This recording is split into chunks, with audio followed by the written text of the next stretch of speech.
Welcome back to my channel. Sa araw na ito ay pag-uusapan naman natin ang isang tanong ng isa nating manonood kung how is your Pakistani guy? In this case, I will be rephrasing the question since I am married to a Pakistani. Let's make the question, how is a Pakistani man as a husband? Sa totoo lang, napakaraming kasagutan ang pwede nating isagot sa tanong na ito. Dahil ang tanong na ito ay para sa mga Pakistaning lalaki o asawang Pakistani. Just like the other nationality, Pakistani man or husband has also individual differences.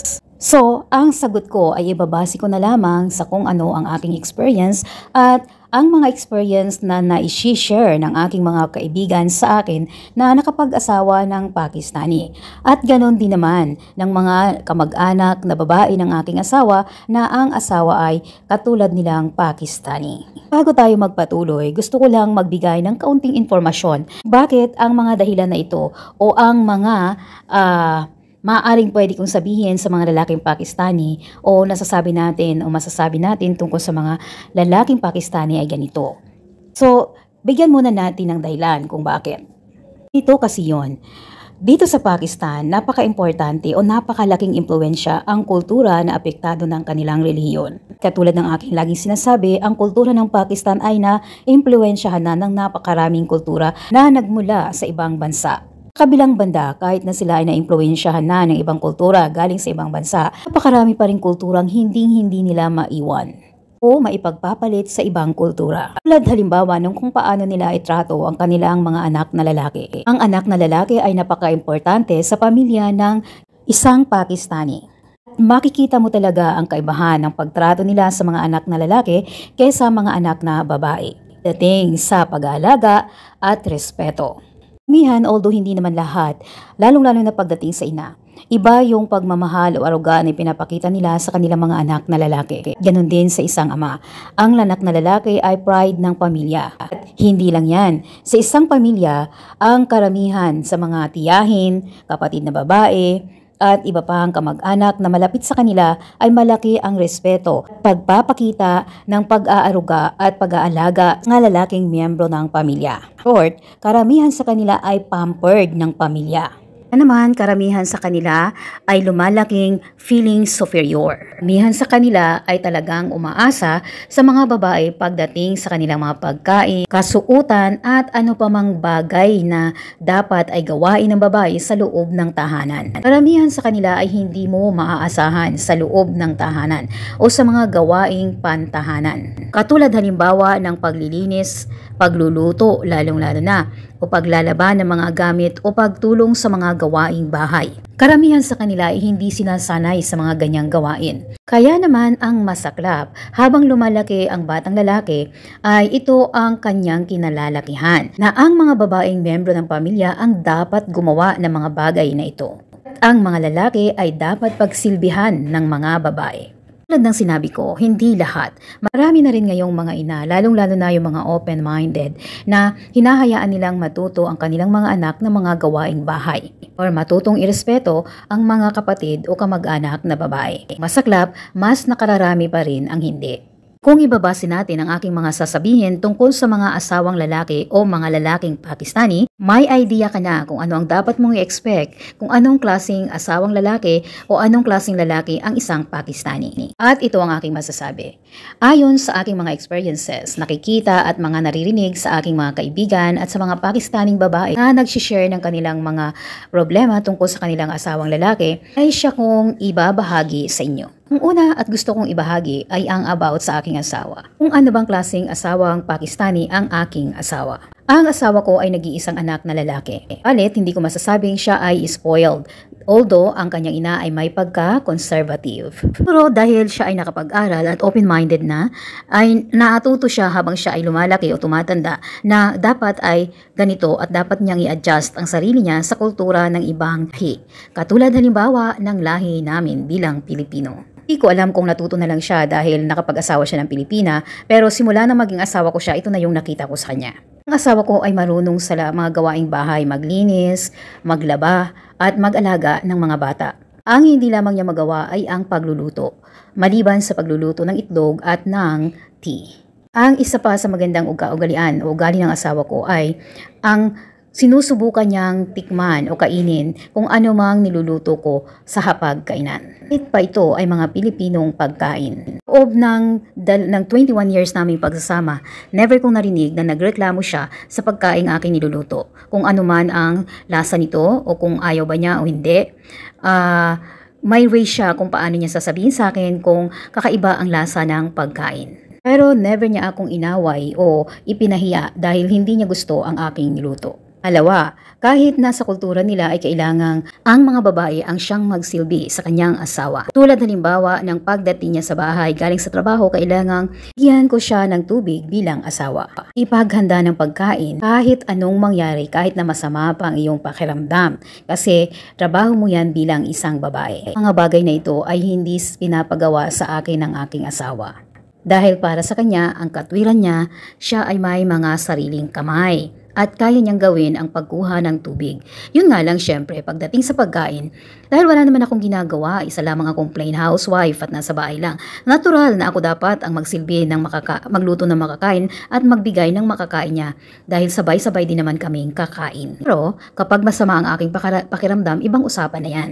Pagdating sa almusal, higpit sila sa kulturang yan, kailangan talaga ikaw bilang asawang babae ang magsilbi sa asawa mo. At yan ang isang bagay na hindi nagustuhan sa akin ng aking biyanan. Nga, hindi ako pinapayagan ng asawa ko na gumising ng maaga para lang siya ay ipaghanda ng almusal. Nahayaan niyang matulog ako at ayaw niya na ako ang mag-prepare ng almusal niya dahil maaga pa. So, bilang asawa, syempre, siya ang susundin ko at hindi ang kanyang ina. Kahit pa yan ay nasa kanilang kultura. Yun talaga yung sabi ng asawa ko. Hindi ko daw kailangang sundin kung ano ang gusto ng kanyang pamilya. Ang mahalaga ay sundin ko kung ano ang gusto niya. Pagdating naman sa financial na pangangailangan, ay naibibigay naman ng aking asawa ang dapat na ibigay sa amin. Maaring hindi ganoon karami o hindi ganoon kami yaman pagdating sa financial na bagay. Pero sapat na para sabihin kami ay mabubuhay. Pagtatrabaho naman, hindi niya ako pinapayagang magtrabaho ngayon kasi nga sa sitwasyon dito sa Pakistan. Gusto na rin niyang ako'y pagpahingahin. So pagdating sa budget o sa kinikita ng asawa ko, alam ko kung magkano ang kinikita niya. Pero hindi ako ang humahawak ng kanyang kita. Sa kultura ng Pakistan, bibihira ang mga babae na humahawak ng kinikita ng kanilang asawa. Ang mga babae ay binibigyan lamang ng allowance. Pera na gagastusin nila para sa sarili nilang pangangailangan. At lahat ng gastusin o lahat ng bagay tungkol sa pera ay ang asawang lalaki ang nagmamanage nito. Pagdating naman sa ugali, masasabi kong normal na tao lang ang aking asawa. Minsan nagagalit, minsan okay at minsan ay okay na okay. Alhamdulillah. Pagdating sa bisyo, free ang asawa ko. No to any vices ang aking asawa. Alhamdulillah. No for women, for drugs, alcohol, gamble, or kahit na ano pang klase ng bisyo. Maliban lamang sa bisyo ng pagbili ng prutas. Yun po talaga ang bisyo ng asawa ko. Hindi po pwede o kahit na anong mangyari, kailangan may prutas kami. Kung ang itatanong mo ay kung maalaga ba o hindi ang aking asawa.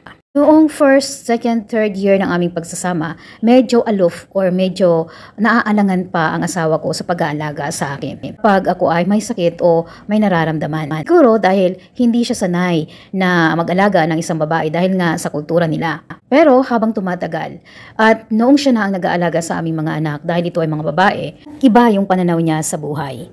So nag-umpisa na siyang naging maalaga, maintindi, lalo-lalo na kapag may nararamdaman kaming mag-ina. At syempre, siguro nakikita niya rin sa akin kasi vice versa. Kapag naman siya yung may sakit at siya nangangailangan ng pag-aalaga, ay inaalagaan ko rin. So, sabi nga, give and take yan. Kung ano ang ibinibigay mo, ibinabalik din sa'yo. Siguro dahil sa kung anong pinapakita ko, natuto din siya doon. Doon niya rin naramdaman na ganito pala dapat. Pero hindi lahat ng lalaki ay ganun. Nagkataon lang siguro talaga na ang asawa ko ay open-minded.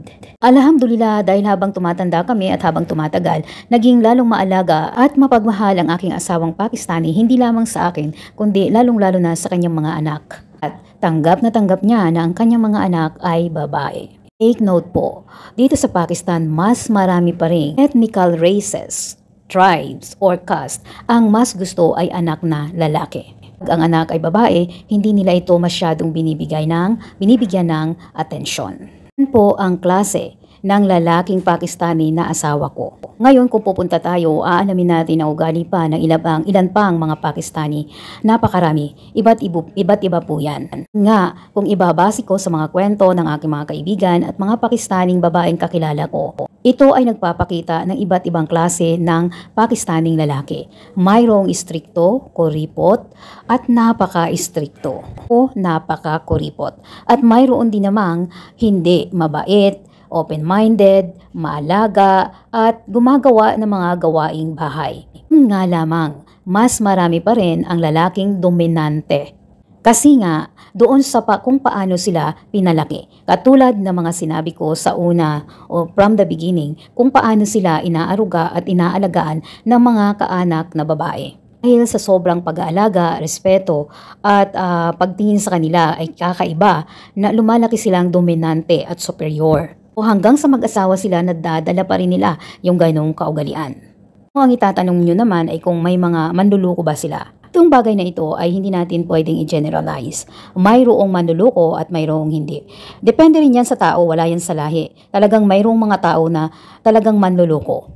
Manggagamit para lang magkapera, playboy o mahilig sa mga babae. Nananakit ng mga asawang babae o nananakit ng mga babae. Mayroon din namang sobrang bait, sobrang maalaga, kaya naman minsan sila na yung naluloko.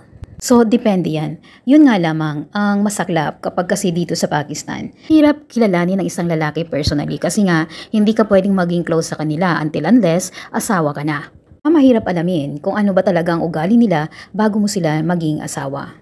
So, ayan lamang ang masasabi ko tungkol sa mga Pakistaning lalaki. Kaya kung kayo ay may mga karelasyong Pakistani, una, mag-iingat kayo. Palawakin ang kaalaman at matuto o alamin kung ano ba talaga ano ba talaga o kung sino ba talaga itong mapapangasawa mo o sino ba talaga itong karelasyon mo. Although napakahirap talaga yan lalo na sa isang Pakistani kasi nga yung kultura nila ang babae ay hindi dapat maging close sa lalaki or vice versa.